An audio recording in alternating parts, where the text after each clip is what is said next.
Hi friends, പുതിയൊരു വീഡിയോയിലേക്ക് എല്ലാവർക്കും സ്വാഗതം. അങ്ങനെ നരയൻ തൻ്റെ തലയിൽ നിന്നായൊരു തോക്കിൻ്റെ ഒരു സംഭവം എടുത്തിട്ട് ഇങ്ങനെ കൈ പിടിച്ചിരിക്കുകയാണ്.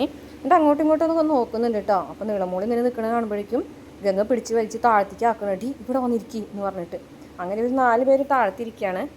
ഈ സമയത്ത് ശിവരാജൻ പുറത്തേക്ക് വരുന്നുണ്ടാവും കേട്ടോ. അപ്പോൾ നരയൻ ഈ ഒരു തോക്കിൻ്റെ ഒരു വടി പിടിച്ച് നിൽക്കുന്ന കാണുമ്പോൾ ശിവരാജൻ ചിരി വന്നിട്ട് അങ്ങനെ നരേൻ്റെ അടുത്തേക്ക് ചെല്ലുകയാണ് കേട്ടോ. അപ്പോൾ നരയനാണെന്നുണ്ട് ഓടി വന്നിട്ട് ഈ ഇളയച്ചൻ്റെ ഒരു കാര്യം എന്ന് പറയാനിട്ട് എന്താ എന്താ കാര്യം എന്ന് ചോദിക്കാനുണ്ട് ശിവരാജൻ. ഈ ഒരു പ്രായത്തിലാണോ ഇതൊക്കെ വെച്ചിട്ട് കളിക്കുന്നത്? ഇളയച്ചൻ്റെ ഒരു കുട്ടിക്കളി എന്ന് പറഞ്ഞു കഴിഞ്ഞിട്ട് ആ ഒരു വടി എടുത്തിട്ട് ശിവരാജൻ്റെ കീശയിൽ വെച്ച് കൊടുക്കണം കേട്ടോ. അപ്പോൾ ശിവരാജൻ ഞാനോ ഇതോ എന്ത് എന്നൊക്കെ ചോദിച്ചിട്ട് അങ്ങനെ നിൽക്കുകയാണേ. അപ്പോഴേക്കും കാവേരിയൊക്കെ ഇങ്ങനെ എത്തിച്ച് നോക്കാണ് കേട്ടോ. നിളമോളെ അവർ നമ്മളെ ശ്രദ്ധിക്കുന്നുണ്ടോ എന്ന് നോക്കിയെന്ന് ചോദിക്കും കേട്ടോ. അങ്ങനെ ചോദിക്കുമ്പോൾ നിളമോൾ ഇങ്ങനെ എത്തിച്ച് നോക്കിയിട്ട് പറയും ഏയ് ശ്രദ്ധിക്കുന്നൊന്നുമില്ല എന്ന് പറയും കേട്ടോ. അപ്പോഴേക്കും ഇവരെല്ലാവരും കൂടെ എഴുന്നേക്കാണ് കേട്ടോ. എഴുന്നേക്കണ വഴിക്കാണ് ശിവരാജൻ ഇങ്ങനെ അവരുടെ ഗേറ്റിൻ്റെ അടുത്തേക്ക് ഓടി വരുന്നത് നടന്നു വരുന്നത് കാണുന്നത്. അപ്പോഴേക്കും കാവേരിയൊക്കെ ഓടാൻ പോണിടി, നിന്നോടല്ലേ പറഞ്ഞത് ആരെങ്കിലും ശ്രദ്ധിക്കുന്നുണ്ടോ എന്ന് നോക്കാനായിട്ട്? ശ്രദ്ധിക്കുന്നുണ്ടോ എന്ന് നോക്കാനല്ലേ പറഞ്ഞത്, അവിടെ നിന്ന് ഇങ്ങോട്ട് നടന്നു വരുന്നുണ്ടോ എന്ന് നോക്കാൻ പറഞ്ഞില്ലല്ലോ എന്ന് പറയാനേ. അങ്ങനെ ശിവരാജൻ അവിടേക്ക് വരാൻ കേട്ടോ. ഗായത്രി ഇവിടെ ഉണ്ടോ എന്ന് ചോദിക്കട്ടോ. അപ്പോഴേക്കും കാവേരി തോക്കൊണ്ട് തോക്കുണ്ട് എന്ന് പറയട്ടോ. അപ്പോഴാണ് ശിവരാജന് മനസ്സിലായത് ആ തോക്കിൻ്റെ ഉള്ളിലായൊരുണ്ടയാണ് ഈ തൻ്റെ കയ്യിലിരിക്കുന്നത്. ഇതാണല്ലേ സംഭവം. ദേ അവനോട് കളിക്കണ്ടട്ടാ, അവനെ ഇപ്പം സംസാരിക്കുന്നത് കണ്ടില്ലേ? അവൻ ഏതോ ഒരു പെൺകുട്ടിയോടാണ്, ഓഫീസിലെ ഏതോ ഒരു പെൺകുട്ടിയോടാണ് സംസാരിക്കുന്നത്. അവനെ ഈ പെൺകുട്ടികളൊന്നും ഒട്ടും ഇഷ്ടമല്ല എന്ന് പറയട്ടെ. അപ്പോൾ കാവേരിക്കും അതെന്താ അതങ്ങനെയാണ് എന്ന് പറഞ്ഞിട്ട് ഒരു അർത്ഥം വെച്ചിട്ടുള്ളൊരു സംസാരത്തോട് കൂടിയിട്ട് ശിവരാജൻ നരേനെ നോക്കുകയാണ് കേട്ടോ. അപ്പോഴേക്കും ഗായത്രി വരാണ്ട് ശിവേടൻ ഇങ്ങോട്ട് പോകുന്നോന്ന് ചോദിക്കുക. ഞാൻ നിന്നെ അന്വേഷിച്ച് പോകുന്നതാ. ഇവരൊക്കെ പരിചയപ്പെട്ടോ? പരിചയപ്പെടാനൊക്കെ ഇനിയും ഇഷ്ടംപോലെ സമയമുണ്ടല്ലോ എന്ന് ചോദിക്കാൻ കേട്ടോ. അപ്പോൾ അവരും ഇങ്ങനെ സംസാരിക്കുന്നുണ്ട് കേട്ടോ ഓരോ കാര്യങ്ങളൊക്കെ. അപ്പോൾ ഗായത്രി വാ നമുക്ക് വീട്ടിലേക്ക് പോകാം, എന്തായാലും നിങ്ങൾ ഈ വീട്ടിലേക്കൊക്കെ ഇറങ്ങിയിട്ട് വന്നു എന്നൊക്കെ പറഞ്ഞിട്ട് അങ്ങനെ അവർ പോകും. അപ്പോൾ ശിവരാജൻ്റെ കയ്യിലായൊരു തോക്കിൻ്റെ ഒരു കോല് കയ്യിൽ വെച്ചിട്ട് തന്നെയാണ് കേട്ടോ പോകുന്നത്. അപ്പോൾ ഗായത്രിയും അവരൊക്കെ പോയി കഴിഞ്ഞതിന് ശേഷം വീണ്ടും കാവേരി നോക്കുമ്പോൾ നരേനാണെന്നുണ്ടെങ്കിൽ ഫോണിൽ കൂടെ ആരൊക്കെയോ വഴക്ക് പറഞ്ഞുകൊണ്ടിരിക്കുകയാണ് കേട്ടോ. അപ്പം ഗംഗ പറയുന്നുണ്ട് ഇയാളുടെ ഈ സ്വഭാവം കണ്ടിട്ട് ഇയാളല്ല ശരിക്കും പറഞ്ഞ പെൺകുട്ടികളെ ദേഷ്യപ്പെടുന്നത്, പെൺകുട്ടികൾക്ക് ഇയാളെ ഇഷ്ടപ്പെടില്ല ഈ സ്വഭാവം കണ്ടിട്ടെന്ന് ഗംഗ പറയാൻ കേട്ടോ. അപ്പോൾ കാവേരിയും നീളൊക്കെ ചിരിക്കുകയാണ് കേട്ടോ. അപ്പോൾ ഗായത്രി വന്നിട്ട് പെട്ടെന്ന് നരേൻ്റെ അടുത്ത് വന്നിട്ട് മോനെ നരേനെ എന്ന് വിളിക്കൂട്ടോ. എന്താ ഇളയമ്മേ നീ എന്തിനിങ്ങനെ ഒച്ചയിൽ സംസാരിക്കുന്നത്? എനിക്കൊന്ന് പതുക്കനെ ഒരു അയോട് കൂടിയിട്ട് സംസാരിച്ചോടെ എന്നൊക്കെ ചോദിക്കാനുണ്ട്. ശരി ചെറിയമ്മേ, ഞാൻ ശ്രദ്ധിച്ചോളാം എന്ന് പറഞ്ഞിട്ട് വീണ്ടും അതേപോലെ തന്നെ പറയണം. ഇന്ന് എഗ്രിമെൻറ്റ് ഇന്ന് തന്നെ സൈൻ ചെയ്യും, ഞാൻ അങ്ങനെ പറഞ്ഞിട്ടുണ്ടെങ്കിൽ എഗ്രിമെൻറ്റ് ഉറപ്പായിട്ട് സൈൻ ചെയ്യണമെന്നൊക്കെ പറയും കേട്ടോ. അതിനുശേഷം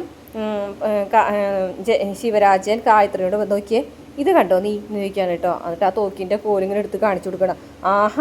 അവിടെ വന്ന് ഇത്തിരി നേരത്തിനുള്ളിൽ ശിവേട്ടൻ അത് അവിടെ നിന്ന് കട്ടെടുത്തുകൊണ്ട് പോകുന്ന നല്ല സ്വഭാവം എന്ന് പറഞ്ഞിട്ട് അങ്ങനെ അകത്തേക്ക് പോണ്. ഇപ്പം ഞാനായോ കുഴപ്പക്കാരൻ? ഇതൊരു നടക്ക് പോകുന്നു തോന്നുന്നില്ല എന്ന് കാവേരിയുടെ വീട്ടിലേക്ക് നരേനെ നോക്കിക്കൊണ്ട് ശിവരാജൻ പറയാണ് കേട്ടോ.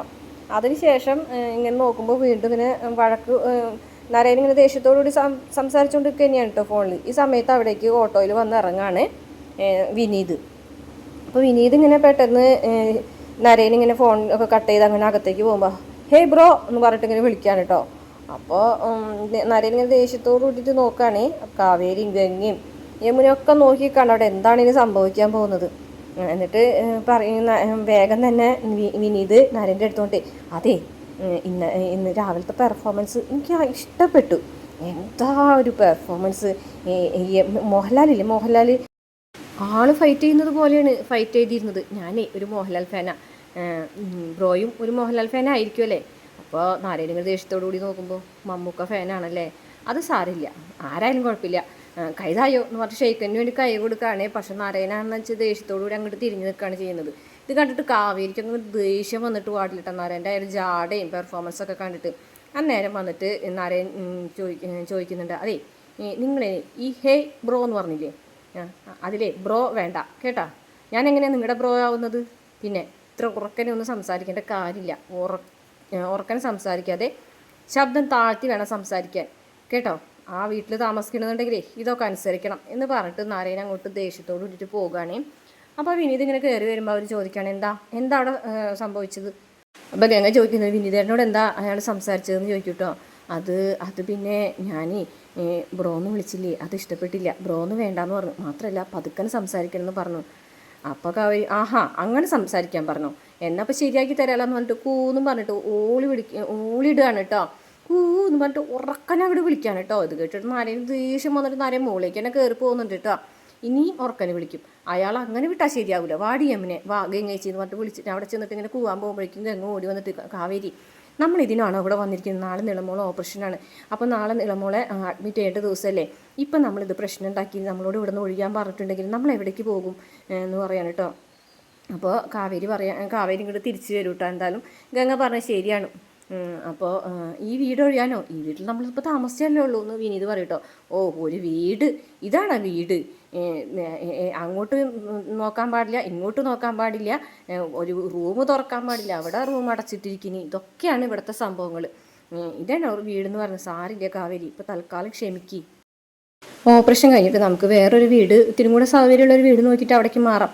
നോക്കിക്കോ ചേച്ചി, ഇവിടെ നിന്ന് ഈ വീട്ടിൽ നിന്ന് പോകുന്നതിന് മുമ്പ് അയാളെ ബെഡ്റൂമിൻ്റെ ജനലിൻ്റെ അവിടെ മാലപ്പടക്കം കൊണ്ടുവന്ന് വെച്ച് ഞാൻ പൊട്ടിക്കും, ഉറപ്പായിട്ട് ഞാൻ പൊട്ടിക്കും എന്ന് പറയാം കേട്ടോ. ഈ സമയം യമുനയാണെന്നുണ്ടെങ്കിൽ ആലോചിക്കണം, ഇയാളെ ഞാൻ എവിടെയോ കണ്ടിട്ടുണ്ടല്ലോ. അപ്പോൾ ഗംഗ നീ എന്താ ആലോചിക്കണത്? അല്ല ചേച്ചി, ഇയാളെ ഞാൻ എവിടെയോ മുമ്പ് കണ്ടിട്ടുണ്ട്. നിനക്ക് അങ്ങനെ പലതും തോന്നും, നീ ഇങ്ങോട്ട് കയറിപ്പോര് എന്ന് പറഞ്ഞിട്ട് യമുനയെ വിളിച്ച് അകത്തേക്ക് പോകാണ് കേട്ടോ. നേരെ കാവേരി എന്നാണെന്നുണ്ടെങ്കിൽ ആ വീട്ടിലേക്ക് തന്നെ നോക്കിയിട്ട് ദേഷ്യത്തോടു കൂടി തികണ. എന്തായാലും നരേന് ഒരു പണി കൊടുക്കാൻ തന്നെ കാവേരി തീരുമാനിക്കുകയാണ്. പിന്നെ കാണിക്കുന്ന രാത്രി നരേൻ്റെ വീട്ടിലെല്ലാവരും കൂടി ഭക്ഷണം കഴിച്ചിരിക്കുകയാണ് കേട്ടോ. ആ സമയത്ത് നരേൻ അങ്ങോട്ട് വരുന്നതിന് മുമ്പായിട്ട് ഇവരിങ്ങനെ ഓരോ കാര്യങ്ങൾ സംസാരിക്കുന്നുണ്ട് കേട്ടോ, നരേൻ്റെ കല്യാണക്കാര്യത്തെക്കുറിച്ച്. അപ്പോൾ മുത്തശ്ശൻ പറഞ്ഞു, ഞാൻ സംസാരിക്കാണ്ടാണോ ഈ കാര്യം, നിൻ്റെ വർത്തമാനം കേട്ടാൽ തോന്നുമല്ലോ ഞാൻ ഇതുവരെ ഇത് സംസാരിച്ചിട്ടില്ല എന്ന്. അന്നേരം ശിവരാജൻ പറഞ്ഞു, ഞാനൊരു കാര്യം ചോദിക്കട്ടെ, ഒരേ കാര്യം തന്നെ നിങ്ങൾ ഇങ്ങനെ പറഞ്ഞുകൊണ്ടിരിക്കും, നിങ്ങൾക്ക് ബോറടിക്കുന്നില്ലേ എന്ന് ചോദിക്കുകയാണ് കേട്ടോ. അപ്പോഴേക്കും നരേൻ വരുന്ന കാണുമ്പോൾ സീമ പറയുന്നുണ്ട്, നീ കുഞ്ഞ് വരുന്നുണ്ടെന്ന് പറയും കേട്ടോ. അപ്പോൾ നീ പോക്കോ, ഞാൻ വിളമ്പി കൊടുത്തോളാം എന്ന് പറയും കേട്ടോ. അങ്ങനെ നരേൻ ഫുഡ് കഴിക്കാനായിട്ട് വന്നിരുന്നിട്ട് ചോദിക്കാൻ കേട്ടോ, ഇളമേ ഇന്ന് എന്താ ഇളമേരെ സ്പെഷ്യൽ എന്ന് പറയട്ടോ. ഓ നീ ഞങ്ങളോടൊപ്പം ഫുഡ് കഴിക്കാനായിട്ട് ഇരിക്കുന്നത് തന്നെയല്ലേ വലിയൊരു സ്പെഷ്യൽ എന്ന് പറയട്ടോ. അങ്ങനെ ഭക്ഷണം കഴിക്കാനിരിക്കാൻ കേട്ടോ. അങ്ങനെ വേഗം തന്നെ ഗായത്രി ഫുഡൊക്കെ എടുത്തുകൊണ്ട് കൊടുക്കുകയാണ്. അതെ ഇന്നത്തെ സ്പെഷ്യലേ പേരി പെരി ചിക്കനാ, നിനക്ക് ഇഷ്ടമുള്ളതാന്ന് പറഞ്ഞിട്ട് അത് ഒരു പീസ് എടുത്തിങ്ങോട്ട് കൊടുക്കണം. എനിക്ക് വേഗം വിളമ്പെന്ന് പറഞ്ഞിട്ട് വേഗം തന്നെ നരേൻ കഴിക്കുന്നുണ്ട് കേട്ടോ. അപ്പോൾ കഴിക്കുന്നതിൻ്റെ ഇടയിൽ മുത്തശ്ശി ടാബ്ലറ്റ് കഴിച്ചോ എന്ന് ചോദിക്കുന്നുണ്ട്. അതിനുശേഷം മുത്തശ്ശനോട് ചോദിക്കുന്നുണ്ട്, മുത്തശ്ശനൊന്ന് നടക്കാൻ പോയോ ചോദിക്കും കേട്ടോ. അത് നീ എങ്ങനെ അറിഞ്ഞിടാ എന്ന് ചോദിക്കും കേട്ടോ. നമ്മുടെ വീടിൻ്റെ പുറത്തൊക്കെ CCTV ക്യാമറ വെച്ചിരിക്കുന്നത് വെറുതെയാണ്. ടെക്നോളജി അല്ലേ എന്ന് ചോദിക്കുകയാണ്. അതിനുശേഷം നിൻ്റെ അപ്പച്ചി വിളിച്ചിട്ടുണ്ടായിരുന്നു എന്ന് പറയട്ടോ മുത്തശ്ശി നരേനോട്. അപ്പച്ചിയോ? ഭവാനി അപ്പച്ചിയെ, നിൻ്റെ അമ്മയുടെ ചേച്ചി.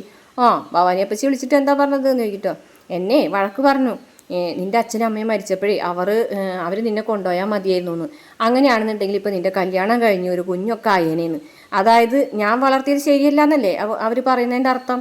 അവർ മാത്രമല്ല നാട്ടുകാരിൽ പലരും പറയുന്നുണ്ട് ഞാനാണ് നിൻ്റെ ജീവിതം ഇങ്ങനെ ആക്കിയെന്നൊക്കെയെന്ന് പറയും കേട്ടോ. അപ്പോൾ തന്നെ നരേൻ ഭക്ഷണം കഴിക്കുന്നത് നിർത്താണ് കേട്ടോ. അപ്പോൾ നരേൻ പറയും, മുത്തശ്ശി ഞാൻ മുത്തശ്ശിനോട് ആദ്യമേ പറഞ്ഞിട്ടില്ലേ എനിക്ക് കല്യാണം സെറ്റാവില്ല മുത്തശ്ശി എന്ന് പറയും കേട്ടോ. അപ്പോൾ നരേൻ പറയും, മോനെ ഈ കാര്യത്തിൽ ഞാൻ നിൻ്റെ കൂടെ നിൽക്കുന്നത്, നിനക്ക് കല്യാണം വേണ്ട ഈ കഴിക്കണ്ട, നിൻ്റെ കൂടെ ഞാനുണ്ട് എന്ന് ശിവരാജൻ പറയും കേട്ടോ. അപ്പോൾ ഗായത്രി വഴക്ക് പറയും, അവന് നല്ല കാര്യങ്ങൾ പറഞ്ഞു കൊടുക്കാണ്ട് ഇങ്ങനെയാണോ പറയുന്നത്? മോനെ 2-3 നല്ല ആലോചനകൾ വന്നിട്ടുണ്ട്, നമുക്കൊന്ന് നോക്കിയാലോ എന്ന് ഗായത്രി പറയും. അപ്പോൾ എല്ലാവരും കൂടെ തീരുമാനിച്ച് ഉറപ്പിച്ചിട്ടാണല്ലേ ഓരോന്ന് പറഞ്ഞിരിക്കുന്നത്. എന്തായാലും ഞാനൊരു കാര്യം പറയാം, മുത്തശ്ശിനെ എനിക്ക് ജീവനായതുകൊണ്ട് മാത്രമാണ് ഞാനിവിടെ പിടിച്ചു നിൽക്കുന്നത്. പക്ഷേ ഇനി ആ കാര്യത്തിൽ എനിക്ക് രണ്ടാമതൊന്ന് ചിന്തിക്കേണ്ട ഒരു അവസ്ഥ നിങ്ങൾ ഉണ്ടാക്കരുതെന്ന് പറഞ്ഞിട്ട് അങ്ങോട്ട് കയറി പോവുകയാണേ. അങ്ങനെ നരേൻ പോയതൊക്കത്തിന് ശിവരാജൻ വേഗം വന്നിട്ട് ആ പെരി ചിക്കൻ എടുത്തുകൊണ്ട് പോയിട്ട് വെച്ചിട്ട് കഴിക്കുന്നുണ്ട് കേട്ടോ. ഗായത്രി പിന്നെ കൂടെ ഓടുന്നുണ്ട് നരേൻ്റെ. പിന്നെ കാണിക്കുന്നത് നിവിനാണ് കേട്ടോ. നിവിനാണെന്നുണ്ടെങ്കിൽ വേറെ സിമ്മൊക്കെ എടുത്തിരിക്കുകയാണ്. കാവേരി മറ്റേ സിമ്മ് ബ്ലോക്ക് ചെയ്തുകൊണ്ട് വേറെ എടുത്തിരിക്കുകയാണ്. അപ്പോൾ നീ അതൊന്ന് സ്വിച്ച് ഓഫ് ചെയ്ത് ഓൺ ചെയ്യ്, അപ്പോൾ ആക്റ്റീവ് ആവും എന്നൊക്കെ പറയാം കേട്ടോ. ആക്റ്റീവ് ആകാത്തതുകൊണ്ട് അങ്ങോട്ടും ഇങ്ങോട്ടും ടെൻഷൻ അടിച്ച് നടക്കുകയാണ് നിവിൻ. ഈ കറക്റ്റ് സമയത്താണ് കേട്ടോ രാഗിണി അവിടേക്ക് വരുന്നത്. കാവേരി ആണെന്നുണ്ടെങ്കിൽ അങ്ങനെ വീട്ടിലേക്ക് ഇരിക്കുന്ന സമയത്ത് പരിചയമില്ലാത്തൊരു നമ്പർ കണ്ട് ഫോൺ ഇങ്ങനെ എടുത്തിട്ട് ഹലോ എന്ന് പറയുന്ന വഴിക്ക് നിവിനാണെന്നുണ്ടെങ്കിൽ കാവേരി സൗണ്ട് കേട്ടോടുകൂടിയിട്ട് കരയാണ് കേട്ടോ. കരഞ്ഞുകൊണ്ടാണ് പറഞ്ഞത് കാവേരി എന്ന് പറഞ്ഞിട്ട് ഇങ്ങനെ വിളിക്കുകയാണ് കേട്ടോ. എന്നിട്ട് പറയുന്നുണ്ട്, കാവേരി എന്തിനാണ് എന്നെ ബ്ലോക്ക് ചെയ്ത് വെച്ച് പോയത്? എത്ര ദിവസങ്ങളായി ഞാൻ കാവേരി സൗണ്ട് കേട്ടിട്ട്, കാവേരി എന്തെങ്കിലും ഒന്ന് പറയും കാവേരി എന്നൊക്കെ പറയട്ടോ. അപ്പോൾ കാവേരിയാണെന്നുണ്ടെങ്കിൽ ഒന്നും വിടുന്നില്ല കേട്ടോ. അപ്പോൾ അപ്പോഴേക്കും നമ്മുടെ രാഗിണി വരുന്നുണ്ട് കേട്ടോ. രാഗിണി ഇത് കേട്ടുകൊണ്ട് നിൽക്കുകയാണ്. കാവേരി എന്തെങ്കിലും പറയുക, കാവേരി എന്തെങ്കിലും ഒന്ന് പറയുക, കാവേരി നിൻ്റെ ശബ്ദം തന്നെ കേട്ടിട്ട് എത്ര ദിവസങ്ങളായി എന്ന് പറഞ്ഞിട്ട് ഇങ്ങനെ സങ്കടപ്പെട്ട് പറഞ്ഞുകൊണ്ടിരിക്കുന്നു. രാഗിണിക്കാണത് കേട്ട് ദേഷ്യം വന്നിട്ട് രാഗിണി നിവിൻ്റെ അടുത്ത് വന്നിരിക്കുകയാണ് കേട്ടോ. മുട്ടുകുത്തി ഇരുന്നിട്ട് പെട്ടെന്ന് പതുക്കനെ തോളിൽ ഇങ്ങനെ കഴിച്ചിട്ട് നിവിൻ ഇന്നിപ്പോൾ അതുക്കന്നെ ഒരു സോഫ്റ്റ് ആയിട്ട് വിളിക്കും കേട്ടോ. അപ്പോഴേക്കും പെട്ടെന്ന് നിവിൻ ഞെട്ടി തിരിഞ്ഞ് നോക്കുമ്പോൾ രാഗിണിനെയാണ് കേട്ടോ കാണുന്നത്. ഇത് ഫോണിൽ കൂടെ കാവേരി കേൾക്കാണ് കേട്ടോ. വളരെ സോഫ്റ്റായിട്ട് ഇങ്ങനെ വിളിക്കുന്നത് കേൾക്കുമ്പോൾ കാവേരി വിചാരിക്കുകയാണ് നിവിൻ്റെ കല്യാണം കഴിഞ്ഞു എന്നുള്ള കാര്യം. രാഗിണിയായിട്ട് നിവിൻ്റെ കല്യാണം കഴിഞ്ഞല്ലോ, പിന്നെ എന്തിനാണ് ഈ പഴയതൊക്കെ കുത്തിപ്പൊക്കി വരുന്നത് പറഞ്ഞിട്ട് പെട്ടെന്ന് തന്നെ മനസ്സിലിങ്ങനെ വിചാരിച്ചിട്ട് പെട്ടെന്ന് ഫോൺ കട്ട് ചെയ്യാൻ കേട്ടോ. പിന്നെ നിവിന് ഹലോ ഹലോ എന്ന് പറഞ്ഞിട്ട് കാവേരി സൗണ്ട് ഇല്ല. അപ്പോൾ നിവിന് മനസ്സിലാവും കാവേരി ഫോൺ കട്ട് ചെയ്യും. നിവിനെ വെച്ച് ദേഷ്യത്തോട് കൂടിയിട്ട് അകത്തേക്ക് പോകും. എന്നിട്ട് രാഗിണി പറയാണ്, നിനക്ക് ഓർമ്മയില്ല എൻ്റെ കഴുത്തിൽ താലി വെച്ചതാണ് നീ. ഏറ്റവും മനോഹരമായിട്ടുള്ളൊരു നിമിഷമായിരുന്നു എൻ്റെ ജീവിതത്തിൽ അത്. ഒരു നിമിഷം കൂടെ കഴിഞ്ഞ് നീ എൻ്റെ ഭർത്താവായേനെ, ഞാൻ നിൻ്റെ ഭാര്യ ആയേനൊക്കെ പറയട്ടോ. എൻ്റെ ജീവിതത്തിലെ ഏറ്റവും മനോഹരമായ നിമിഷം തന്നെയാടി അതും. നിൻ്റെ കഴുത്തിൽ താലി വെച്ചതല്ല, നിൻ്റെ കഴുത്തിൽ താലി കെട്ടാതെ ഇറങ്ങിപ്പോയ നിമിഷം എന്ന് പറഞ്ഞിട്ട് നീനകത്തേക്ക് കയറി വാതിലടയ്ക്കാൻ കേട്ടോ. വീണ്ടും കാവേരിനെ വിളിച്ചു നോക്കുന്നുണ്ട്. അപ്പോൾ രാഗിണി ഇങ്ങനെ പുറത്ത് വന്നിട്ട് കൂട്ടുകാരനോട് പറയാണ്, നിവിനോട് ഒരു കാര്യം പറഞ്ഞിരിക്കും, ഞാൻ നിവിനെ വെറുതെ വിടാൻ പോകുന്നില്ല എന്ന് പറഞ്ഞിട്ട് കാവേരി ഇങ്ങനെ കാവേരി അല്ല രാഗിണി ഇങ്ങനെ ദേഷ്യത്തോട് കൂടിയിട്ട് പകയോട് കൂടിയിട്ട് നിൽക്കുകയാണ്. കാവേരിയാണെന്നുണ്ടെങ്കിൽ അവിടെ ആകെ വിഷമിച്ചിരിക്കുന്നുണ്ട് കേട്ടോ.